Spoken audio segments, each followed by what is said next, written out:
आप सभी का ज्योतिष ऊर्जा में बहुत बहुत स्वागत है। आज इस वीडियो में हम बात करने वाले हैं मीन राशि की। मीन राशि का फरवरी का पहला हफ्ता किस प्रकार का रहेगा, आइए जानते हैं। यहाँ पर आप लोगों का एक बात जानना बहुत ज़रूरी है। जो हमारा दैनिक राशिफल होता है और जो हमारा साप्ताहिक राशिफल होता है वो चंद्रमा की गति के ऊपर निर्भर करता है। अगर चंद्रमा अच्छे घरों में होगा, मित्र ग्रहों के साथ होगा, तो वो दिन हमारे लिए बहुत अच्छे जाते हैं। उस समय पर हमें बहुत अच्छा फल मिलता है। अगर वही चंद्रमा किसी बुरे घर में बैठा है, किसी दुश्मन ग्रह के साथ बैठा है, तो वो दिन हमारे लिए संघर्ष भरे हो जाते हैं। उस समय पर हमें बहुत सारा संघर्ष फेस करना पड़ता है।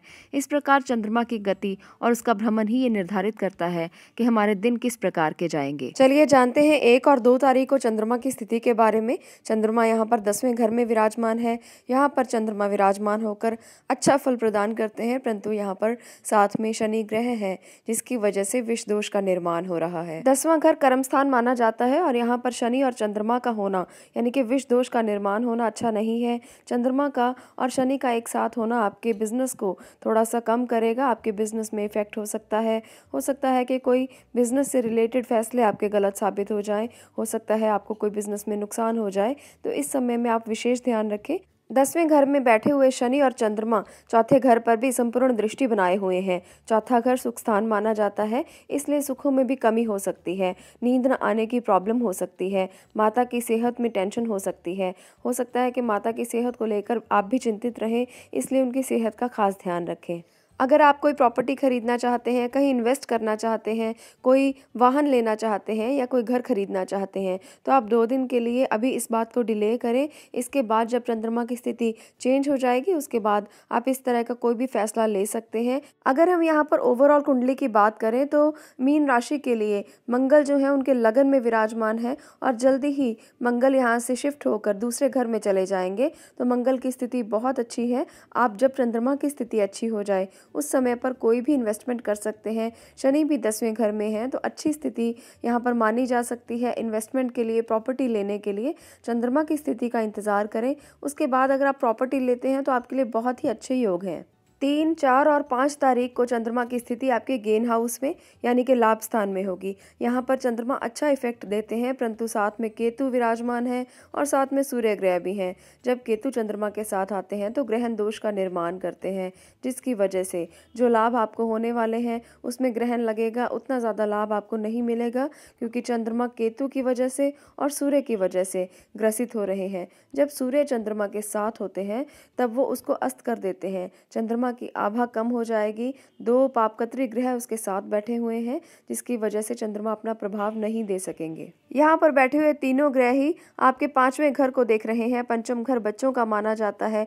बच्चों में डिस्ट्रैक्शन हो सकती है। बच्चों का मन यहाँ पर पढ़ाई में नहीं लगेगा। उनके फोकस और कंसंट्रेशन में कमी रहेगी, क्योंकि चंद्रमा डिस्टर्ब हो रहे हैं। और जब चंद्रमा डिस्टर्ब होते हैं तो बच्चों का मन डिस्टर्ब होता है, क्योंकि चंद्रमा को मन का कारक माना जाता है। और जब मन की स्थितियाँ अच्छी नहीं होती तो बच्चों के लिए भी समय अच्छा नहीं रहेगा, पढ़ाई में मन नहीं लगेगा, इधर उधर की बातों की तरफ बहुत ज़्यादा ध्यान रहेगा। पंचम घर में चंद्रमा की राशि है यानी कि कर्क राशि है, और कर्क राशि के स्वामी होकर चंद्रमा गेन हाउस में विराजमान है, परंतु साथ में दोनों ग्रहों के होने के कारण अपना रिजल्ट नहीं दे सकेंगे। इसलिए चंद्रमा का उपाय यहाँ पर ज़रूर करें। बच्चों के लिए बहुत ज़रूरी है। पेरेंट्स इस उपाय को कर सकते हैं। इसके लिए मैंने अलग से वीडियो डाली है। अगर आप चंद्रमा के उपाय देखना चाहते हैं तो अलग से उस वीडियो में देख सकते हैं, और उन्हें ज़रूर करें। इससे बच्चों के मन में स्थिरता आएगी, बच्चों का मन पढ़ाई में लगेगा और कंसंट्रेशन बढ़ेगी, फोकस बढ़ेगा। बच्चों के लिए चंद्रमा का उपाय करना बहुत ज़्यादा ज़रूरी होता है। बच्चों का मन जो है वो बहुत कोमल होता है। अगर आप चंद्रमा का उपाय करते हैं तो मन स्थिर हो जाता है, उसे एक स्थिरता मिलती है, स्टेबिलिटी मिलती है, जिससे बच्चे जो हैं वो एक चीज़ पर फोकस कर सकते हैं। इसलिए उपाय बहुत ज़रूरी है। आगे बात करते हैं 6 और 7 तारीख की।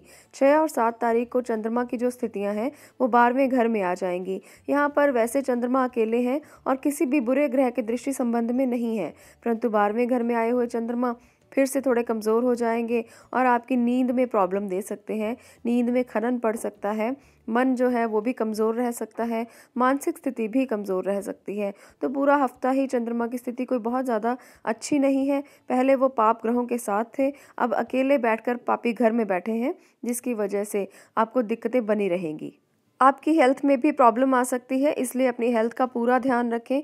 यहाँ पर बैठे हुए चंद्रमा की सीधी दृष्टि छठे घर पर है। कोई कर्जा लेना चाहते हैं तो इस समय में बिल्कुल भी ना लें। कर्जे उतरने के चांसेस जो हैं वो आगे मुश्किल हो जाएंगे। आपके इस समय पर लिए हुए कर्जे उतरेंगे नहीं, इसलिए इस बात का विशेष ध्यान रखें कि इन 2 दिनों में आपने कोई भी कर्जा नहीं लेना, किसी भी व्यक्ति से कोई पैसे नहीं लेने। जो व्यक्ति जॉब में है उनके लिए पूरा हफ्ता स्थितियाँ थोड़ी कमज़ोर रहेंगी। सूर्य की स्थिति भी कमज़ोर है, चंद्रमा भी कमज़ोर स्थिति में है। सरकारी नौकरी में जो लोग हैं, चाहे वो प्राइवेट जॉब में हैं, दोनों को ही बहुत ध्यान रखना होगा।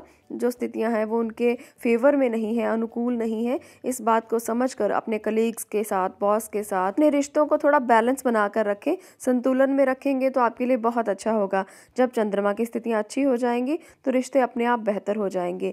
एक बार जीवन में संतुलन बहुत ज़रूरी है। अगर संतुलन हिल जाता है तो सारे रिश्ते भी हिल जाते हैं, इसलिए इस बात को समझना बहुत ज़रूरी है। चलिए, आज के लिए इतना ही। अगर आप लोगों को ये वीडियो अच्छी लगी हो तो इसे लाइक करें, शेयर करें और इस चैनल को ज़रूर सब्सक्राइब करें। आपका वीडियो को देखने के लिए धन्यवाद।